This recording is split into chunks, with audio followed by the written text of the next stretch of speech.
kasih Bapak Ibu Tuhan, pagi hari ini kembali kita akan sama-sama belajar apa yang menjadi pesan Tuhan. Yang menjadi pesan Tuhan buat kita minggu ini temanya adalah berserah atau pasrah. Ya, berserah atau pasrah. Kita akan baca ayat firman Tuhannya dari Lukas 5 ayat yang kelima. Simon menjawab, "Guru, telah sepanjang malam kami bekerja keras dan kami tidak menangkap apa-apa. Tetapi karena Engkau menyuruhnya, aku akan menebarkan jala juga." Ya, jadi ini kita udah tahu semua, ini adalah kisah Tuhan memanggil Petrus ya, dan beberapa juga dari murid-murid yang lain, dari seorang penjala ikan jadi penjala manusia. Ini adalah pertemuan Tuhan Yesus pertama kali dengan Petrus di pantai. Ya, ketika itu Petrus tidak berhasil menangkap ikan dan kemudian Tuhan menyuruh melakukannya lagi dan hasilnya mereka mendapatkan satu tangkapan ikan yang banyak. Nah, pesan Tuhan minggu ini judulnya kan berserah atau pasrah. Jadi Tuhan ingin kita mengerti dulu nih, apa bedanya sikap berserah atau pasrah. Saya akan mengulang dulu sedikit apa yang kemarin sudah dijelaskan oleh Pak Gembala ya. Jadi mengenai berserah.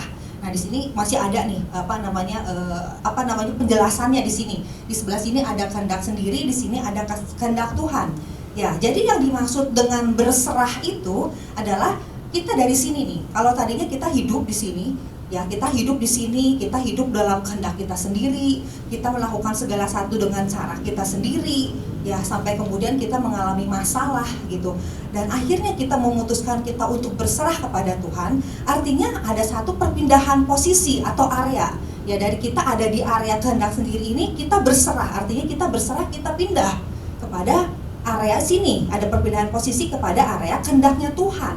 Kita melakukan apa yang jadi kehendak Tuhan, apa yang menjadi cara Tuhan, gitu ya. Jadi ada perpindahan. Nah, setelah saya renungkan lagi, apalagi yang membedakan mengenai pasrah sama berserah, ya.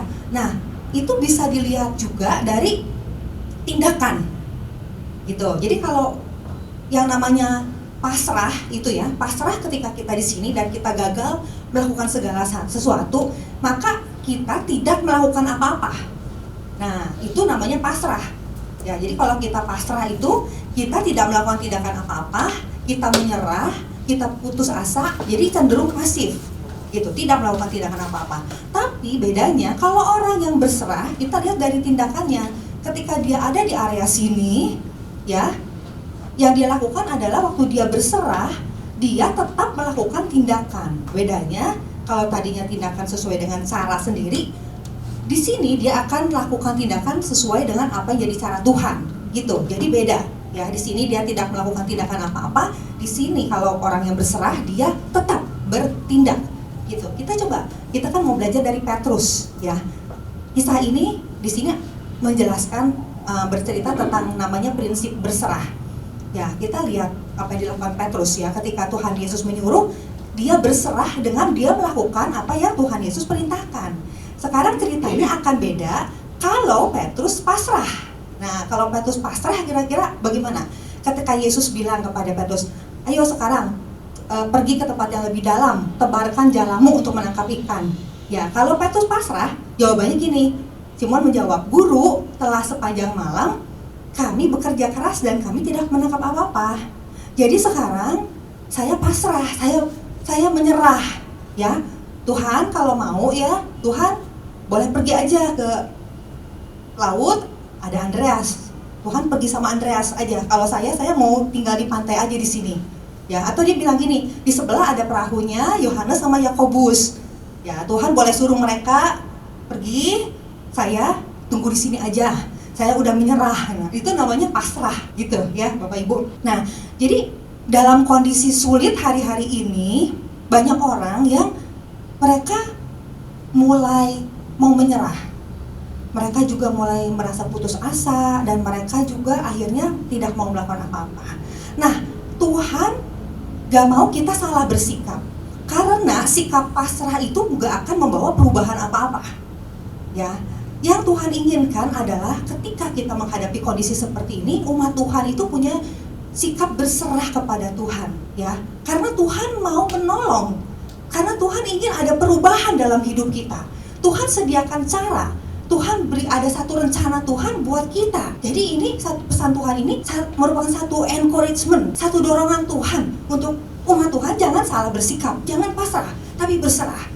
Ya, makanya pesan Tuhannya, Tuhan mau kita belajar gimana yang namanya berserah itu seperti apa, prinsip berserah itu seperti apa, supaya kita nggak salah gitu menyikapinya, sikap berserah itu. Ya, kemarin sudah disampaikan dua prinsip yang namanya berserah, ya, yaitu kita mengenyampingkan kehendak kita sendiri, gagasan kita sendiri, dan kita mulai berpaling ya kepada kehendak Tuhan gitu. Nah, terus yang kedua juga adalah mengenai kepemilikan, ya. Yang namanya berserah adalah kita menyerahkan kepemilikan kita atas segala sesuatu kepada Tuhan gitu. Nah, hari ini saya akan bagikan lagi dua prinsip tentang berserah. Saya percaya kita semua waktu mendengar ini kita mau dong, kita nggak mau lagi pasrah, kita mau berserah gitu. Tapi bagaimana gitu dengan berserah?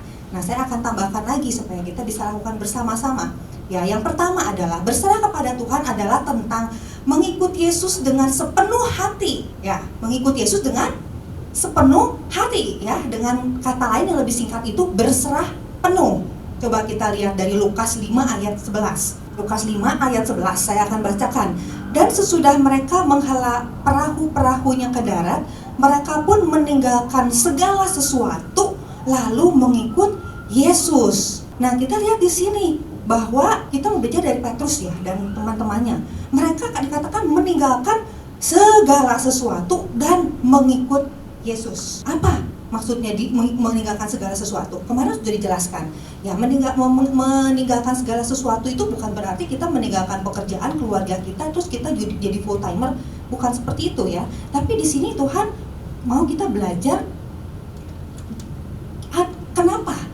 Apa yang membuat Petrus itu bisa meninggalkan segala sesuatu dan dia mengikut Yesus dengan sepenuh hati, dengan seluruh hidupnya gitu kan. Nah, saya juga berpikir kalau gitu apa yang membuat orang itu jadi gak bisa mengikuti Yesus dengan sepenuh hati? Apa yang membuat orang itu gak bisa berserah penuh kepada Tuhan gitu ya. Nah, saya temukan ada tiga hal yang membuat kenapa Petrus bisa meninggalkan segala sesuatu dan dengan sepenuh hati mengikuti Yesus. Yang pertama karena dia menangkap ya atau dia menerima panggilan hidupnya, calling. Ya, kita lihat di ayat sebelumnya, lihat ayat 10b, kata Yesus. Di sini kata Yesus kepada Simon, "Jangan takut, mulai dari sekarang engkau akan menjadi menjala manusia." Nah, dari sini kita lihat ada satu perubahan kehidupan. Yang tadinya mereka adalah penjala ikan. Ya, mereka hanya berkutat dalam kehidupan mencari ikan saja untuk kehidupan mereka, tapi Tuhan panggil mereka, Tuhan memberitahu, menyadarkan mereka bahwa mereka punya panggilan. Ya, panggilan dalam hidup mereka yaitu mereka akan menjadi menjadi penjala manusia. Wow, jadi pengetahuan ini yang menyadarkan mereka ya untuk mereka itu meninggalkan segala sesuatu dan mereka sepenuh hati ikut Yesus karena mereka tahu di hadapan mereka itu ada seorang yang luar biasa. Ya, yang ada satu perkara dahsyat yang ada di depan mereka.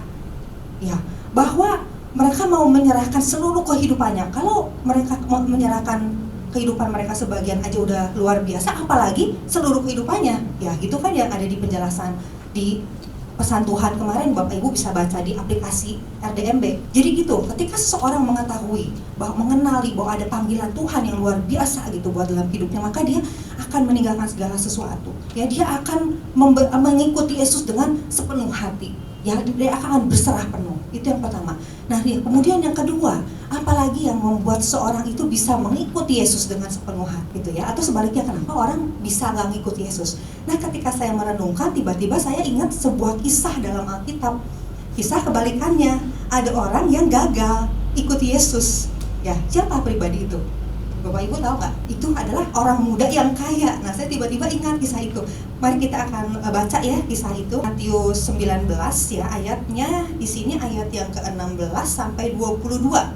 Ya, saya akan baca sedikit-sedikit aja. Nah, kita lihat dulu dari yang ayat 16. Jadi di sini ada seorang datang kepada Yesus dan berkata, "Guru, perbuatan baik apakah yang harus kuperbuat untuk memperoleh hidup yang kekal?" Coba dari sini. Ini pertanyaannya lucu juga. Jadi dia nanyanya gini, kalau mau hidup yang kekal itu perbuatan baik apa yang harus dilakukan? Nah, di sini kan kita udah nangkep ada yang salah, ada cara pikir yang salah. Dia mikir gini, untuk hidup yang kekal harus berbuat baik apa? gitu kan. Ini pertanyaan, sebenarnya pertanyaan gak begitu nanya kalau menurut saya. Tuhan Yesus bilang di ayat yang ke-17, lanjut. Jawab Yesus, apakah sebabnya engkau bertanya kepadaku tentang apa yang baik? Hanya satu yang baik. Tetapi jikalau engkau ingin masuk ke dalam hidup, turutilah segala perintah Allah. Nah, Tuhan bilang, ini turuti. Nah, terus dia ngomong lagi nih, kata orang kepadanya, perintah yang mana? Gaya ya, perintah yang mana gitu. Maksudnya dia nanya bukan hanya perintah yang mana. Dia mau ngomong bahwa dia tuh akhirnya dia ngomong kan kayak semua juga udah saya lakukan. Jadi mana lagi gitu kan? Kayak gitu kesannya. Nah, sampai akhirnya Tuhan katakan di ayat yang ke-21, kata Yesus kepadanya, jikalau engkau hendak sempurna, pergilah, jualah segala milikmu dan berikanlah itu kepada orang-orang miskin, maka engkau akan beroleh harta di surga. Kemudian datanglah kemari dan ikutlah aku. Dua-dua, ketika orang muda itu mendengar perkataannya itu, pergilah dia dengan sedih, sebab banyak hartanya. Nah, di sini orang ini jadi gagal, dia nggak jadi ikut Tuhan Yesus. Apa yang menyebabkan hal tersebut? Ya, banyak yang pikir gini, oh karena hartanya banyak, gitu dia nggak meninggalkan. Tapi yang saya tangkap di sini adalah gini, ada satu mispersepsi, ada satu prinsip kepemilikan yang salah yang dia miliki. Ya, ini masih nyambung dengan poin yang dari Pak Gembala kemarin tentang kepemilikan. Ya, dia punya prinsip kepemilikan yang salah. Dia mikir gini, bahwa semua yang dia peroleh, ya, hartanya dia, ketenarannya dia, itu semua dia peroleh karena hasil perbuatan baik dia, karena dia menuruti semua perintah Tuhan. Jadi semua yang dia peroleh itu punya dia semuanya. Dan kalau dia ngikutin lagi semua perintah Tuhan, nanti dia peroleh lagi lebih banyak. Nah, tiba-tiba Tuhan Yesus bilang, serahkan semuanya, ikutlah aku. Jadi dia merasa, loh, ini kan milik saya kenapa harus kasih sama Tuhan? Gitu kan? Jadi itu yang menghambat dia untuk memberikan kepada Tuhan. Nah, jadi saya pelajari gini, ketika orang mau berserah kepada Tuhan, dia nggak bisa berserah penuh karena dia merasa apa yang ada di sini, di area ini, pekerjaannya, pelayanannya, keluarganya, kesehatannya, itu semua punya dia. Itu milik dia. Dia bertanggung jawab. Dia mau mengelola. Dia mau memperbanyak semua hal ini. Ya, dia nggak sadar bahwa semua yang ada di sini itu semuanya punya Tuhan, yang Tuhan titipkan. Gitu kan? Kalau orang itu sadar, kalau seseorang sadar seperti Petrus bahwa di hadapannya itu adalah sang pemilik segala sesuatu, bukankah dia akan menyerahkan semuanya? Karena ini memang milik Tuhan gitu. Dan dia percaya bahwa kalau Tuhan kasih semua, Tuhan akan kasih yang lebih luar biasa dari sini. Ya, jadi prinsip mengenai kepemilikan yang salah ini yang akan membuat orang itu tidak bisa berserah, tidak bisa berserah penuh, nggak bisa ikut Yesus dengan sepenuh hati, gitu ya. Kadangkala saya lihat bahwa Tuhan izinkan untuk kita kehilangan semuanya. Kenapa? Ya, karena Tuhan mau menunjukkan siapa dirinya, karena Tuhan mau menunjukkan kuasanya. Untuk kita bisa mengenal, oh ternyata ini adalah semua karena Tuhan gitu kan, semua karena anugerah Tuhan ya, sehingga kita kemudian kembali menyadari gitu bahwa hidup kita, apa yang kita miliki kan semuanya anugerah Tuhan ya, bukan karena kehendak sendiri, bukan karena cara kita sendiri ya. Itu hal yang kedua ya, kenapa kita bisa supaya seorang mau berserah penuh pada Tuhan. Nah, terus yang ketiga adalah berserah itu juga adalah berbicara mengenai sikap hati. Ya, sikap hati. Ya, ayat firman Tuhan bilang di Lukas 12 ayat 34. Karena di mana hartamu berada, di situ juga hatimu berada. Ya, sebelumnya di ayat yang 31 nih, sebelum Tuhan bilang ayat yang 34 nih, ayat 31 adalah sama dengan Matius 6 ayat 33. Tapi carilah kerajaannya, maka semuanya itu akan ditambahkan juga kepadamu. Gitu. Jadi ketika seseorang hatinya itu ada di harta dunia ya, saya mau bilang, maka dia menjadi orang yang akan sulit ya untuk bisa berserah kepada Tuhan, karena hartanya di situ. Nah, makanya Tuhan bilang carilah dulu kerajaan Allah. Ya, sebelumnya dikatakan bahwa carilah harta di sorga. Ya, jadi kalau seseorang tahu gitu bahwa harta yang sesungguhnya itu adalah harta di sorga, maka pengejarannya itu akan menjadi berbeda, bukan lagi pengejaran akan harta yang ada di dunia gitu, tapi harta yang ada di sorga gitu. Pengejarannya adalah mengenai perkara-perkara sorgawi. Ya, orang yang punya prinsip atau punya pengertian seperti ini, maka dia akan jadi orang yang bisa hidupnya berserah penuh pada apa yang menjadi kehendak Tuhan, rencana Tuhan, dan kepada cara Tuhan gitu ya. Jadi itu kita hari ini yang poin pertama tadi adalah mengenai prinsip berserah. Ya, kita bukan pasrah, tapi kita mau berserah kepada Tuhan dengan kita mau mengikuti Yesus dengan sepenuh hati.